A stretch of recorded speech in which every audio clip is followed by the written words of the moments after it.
I get to talk about something very special. 3 words. Most people don't. Think about it. Subtle, powerful, impactful. And you might ask, well, what does that mean? Most people don't as a topic. Most people don't do a bunch of things. Most people don't follow up. Most people don't do what they say they're going to do. Most people don't express gratitude. Most people don't show empathy. But guess what?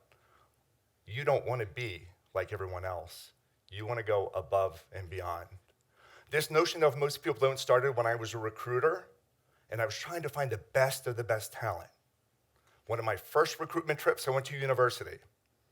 The evening started off with a reception, entered into a ballroom, and I noticed immediately 4 students on the corner only spending time talking to themselves. I thought, that's a little odd for a networking reception. I went up and I introduced myself and I simply asked them the question. There are some amazing companies here that need to hire some seniors.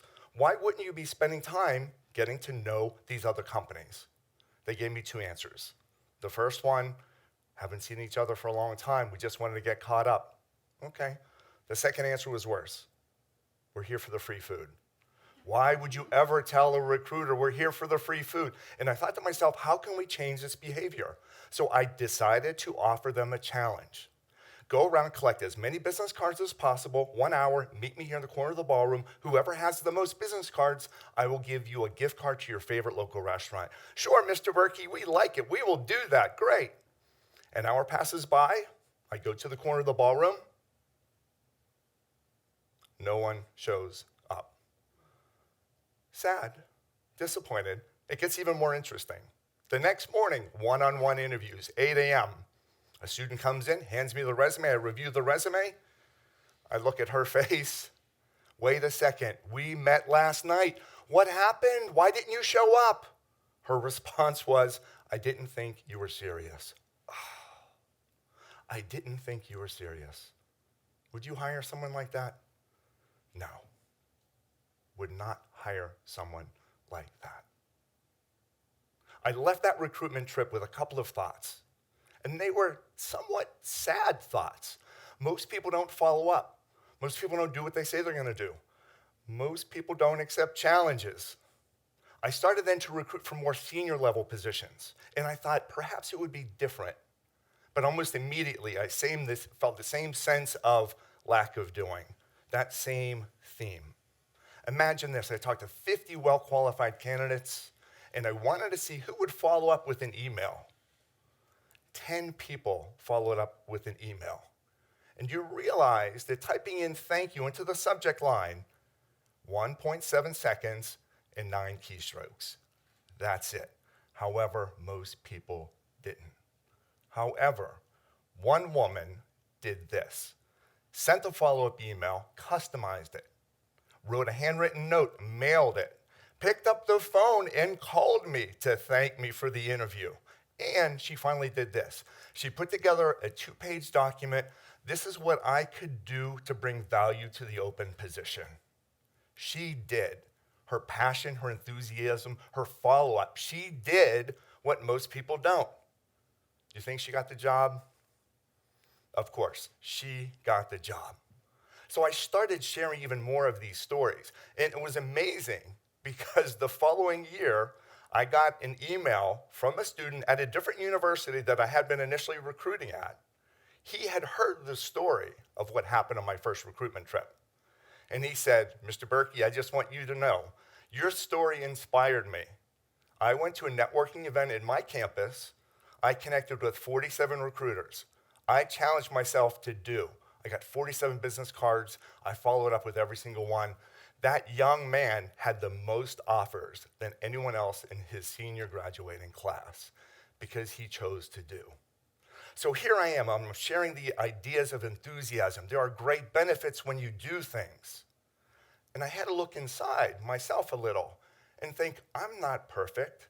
My belief is it's easy to be, but it's better to become. I always want to become better. I always want to learn, just like all of you. How could I do that? I'm out there encouraging people to do what they're uncomfortable with in order to progress. Looking at myself, I realized that there was something that was stopping me from doing. It was fear. I was afraid of something in my life, and I wasn't doing what I knew I should do. Most people don't face their fears, whether it's fear of success or fear of failure or fear of being themselves. Most people don't face their fears. At age 13, I had an out-of-body experience during nose surgery. Just a routine nose surgery, should not have been any type of an issue, but I heard the doctors and the nurses say, "He's out, let's get started." He's out, let's get started. It felt like my body was above the operating table and my consciousness was below, and I couldn't move, I couldn't talk, and they couldn't hear me anyway. Fast forward 40 years. I still had a deviated septum. I still couldn't breathe because the surgery was not a success to begin with. And I thought to myself, that experience was so bad, but I'm encouraging people to face their fears. Put yourself into an uncomfortable situation. As a result of that one experience, when I was 13, I suffered panic attacks. I suffered anxiety. I had a fear of losing control, a fear of getting knocked out, a fear of surgery, a fear of doctors, a fear of going to sleep. To the point was, I had to say to my parents every single night from 13 until I left the home to go to school at 18, "See you tomorrow, right? See you tomorrow, right?" Instead of saying good night, "See you tomorrow, right?" Do you know why? I needed their validation that I wouldn't die in my sleep. How sad for a 13-year-old. My parents were very loving, but they didn't understand the emotional impact that that out-of-body experience had on my life. I decided after conversations with my wife, and she said, "Imagine the benefits of doing. Imagine the benefits of being able to breathe. How great would that be? And imagine walking around no longer having this fear loom over top of you of what it's like to undergo surgery again." I said, "You know what? You're right. Thank you." The other statement that she shared was, "Imagine by this time tomorrow," my surgery was scheduled at 10 a.m. on a Tuesday. She said, "Imagine how great you're going to be 10 a.m. tomorrow, because you're going to be home, you're going to be relaxing, you're going to be with your dogs, and I'm going to take very good care of you." And she did exactly that. We scheduled the surgery, 3-hour surgery to repair, again, the broken nose in which I could not breathe. Everything was going fine. When they were wrapping things up, they let my wife know, "Pull the car around, he's ready to go home." And then all of a sudden, my heart attacked me. The operating efficiency of my heart went to about 11%. It should be around 55 to 70%. I remember the anesthesiologist say to me, "You're having a heart attack, Mr. Berkey, but we're going to take very good care of you." They rushed me from the surgical center to the hospital next door, and they did the surgery, and they saved my life. Most people don't also saved my life. Yes, the doctors and the nurses, being aware, being on point, saved my life. But also the fact that I took a chance to face my fears. I was at the right place at the right time, because I could have been walking in the woods with my dogs alone. I could have been on an airplane traveling alone, in a hotel room alone. So most people don't help to save my life. And I'm very, very grateful. When I was going through the recovery process, the doctors, the cardiologists met with me and they said, "You know what? You really need to make sure that you don't have another heart attack. You need to change and enhance your lifestyle." And I said, "Okay, tell me, what do I need to do?" I think I probably already know what I need to do, but tell me. You need to exercise more. You need to eat differently. You need to sleep better. All of these things that in my mind, I knew that I should already be doing these things. Most people don't do the things that they know they should do. Here's that theme again. Most people don't do the things that they know they should do. And if I were to ask you, You play my physician. Bart, you know what? In order to feel healthier, next time you go to an airport and you have a choice of taking the stairs versus riding the escalator, you are all going to tell me to take the stairs. Take the stairs because it's better for you. I'm going to burn calories. It will increase my blood flow. It's good for my cardiovascular system. Take the stairs. We all know that we should take the stairs, but most people don't. There was a study done in Europe. They watched a lot of people make a choice between stairs versus escalator. Only 1% of people chose to go up the stairs. Only 1%. And when they were interviewed after the fact, they said, I either had a health scare or someone in my immediate family had a health scare. The message is, don't wait. Why would we wait for a health scare? Take action now. Do what you can do now. In my research, and I've become consumed, as you can well see, and very passionate about this topic, I wanted to understand what is preventing us, what is preventing people from doing often what they know they should do. We know taking the steps is better. Next time, guaranteed. Whenever you're flying out of here, you're going to take the steps.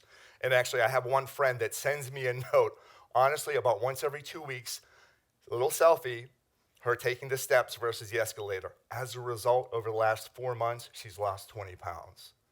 Most people don't take the stairs, but guess what? You all will. So these ideas started to resonate a little bit more. What can we do to help one another? What can we do to encourage one another? The research then shared 3 things are preventing us from taking action.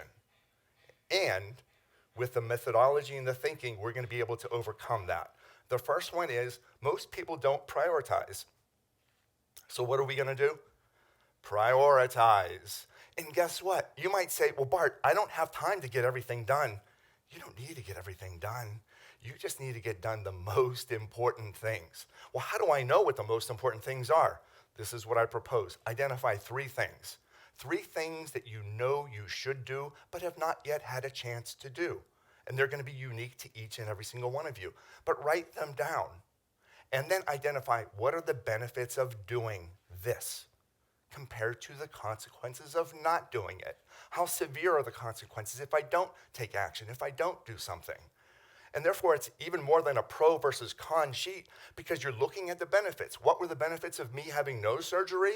1, I could breathe better. I could be active. I could exercise more. I could be more fit. I could live longer. And I could also eliminate that gloom of fear over my head that I can handle anything.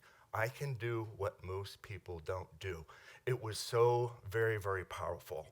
If I can handle it, I'm able to do it. And the prioritization part, write down the 3 things, the benefits of doing, consequences of not doing, and then you also need to make sure I'm not telling you, no one is telling you what you should do. People take offense to that. Take my picture, but you gotta go up high. No, I'm not telling you should do anything. You choose what your should do's are, and they need to align with your values, what is most important to you. And I offer this point. Make sure that your priorities are based upon your why. If your why is important enough, the how becomes easy. And if ever you wonder what your why is, pull out your phone, look at that screensaver, look at your PC, guaranteed that's going to be an indication of what your why is. Your family, your pets, your spouses, your partners, your parents, your teachers, your educators. That's your why. If the why is important enough, the how becomes easy. Going back to the nose story situation, what was my why? My family. The how became easy. All I had to do to get my surgery was to jump in a car and have my wife drop me off. Most people don't prioritize. The second thing that most people don't do in order to get their should-dos done is show flexibility. Flexibility. Say yes more than no. Seek to understand without judgment. Someone else might be having a bad day. Imagine this. Your place of residence tonight is going to get hit by a windstorm. Would you rather your home be surrounded by oak trees, strong, majestic, have been around for 150 years and deep roots, Or would you rather your place be surrounded by bamboo, also strong and protective? And we get various answers with this. Anyone growing up in the Northeast will understand oak trees often will resist the wind. And what happens? They'll topple over. Bamboo is a grass. It bends in the wind. It's flexible, yet very, very strong. Be flexible. Be bamboo. Everyone can remember that. Hashtag be bamboo. So now we have our priorities. We understand our why. We know that we're being flexible. We are being bamboo. And the last thing is to hold ourselves accountable. If we have our should-do list written down, and what's great about a should-do list, it's better than a to-do list, because a to-do list, you either check it off or it sits there open. And a to-do list is often not necessarily even my task, but it's all the tasks that you owe to give to me. You said you would run that report for me. You said you would give that proposal for me. You said you would send that picture to me. That becomes part of a to-do list. But a should-do list is about my things that I want to accomplish based on my values, based on my priorities, being flexible. And if you look at the aspects that you have written down, identify, am I making progress toward each one? Ask yourself every single day, am I doing my best? Am I doing my best to get it done? And if you are, give yourself a grade. It's an A. I did my best today. And if you did not do your best, give yourself an F. You're failing at that. One of my should-dos is to be a better son for my mother. How can I offer great flexibility and do things for her? I can call her. I'm going to give myself an A. I can text her. She lives 4 hours away. Give myself an A. I can order her groceries, take a step forward to her word progress, give myself an A. But I'm keeping track of that. I'm looking at it every single day, whether it's on a spreadsheet, whether it's on a sticky note, magnets on the refrigerator. Now that you know the tool, the philosophy, most people don't, you can do all of these things. Identify your goals, your values, understand your why. You will be able to achieve great benefits, unimaginable benefits, by simply doing what most people don't. And for that, I'm very grateful. Thank you.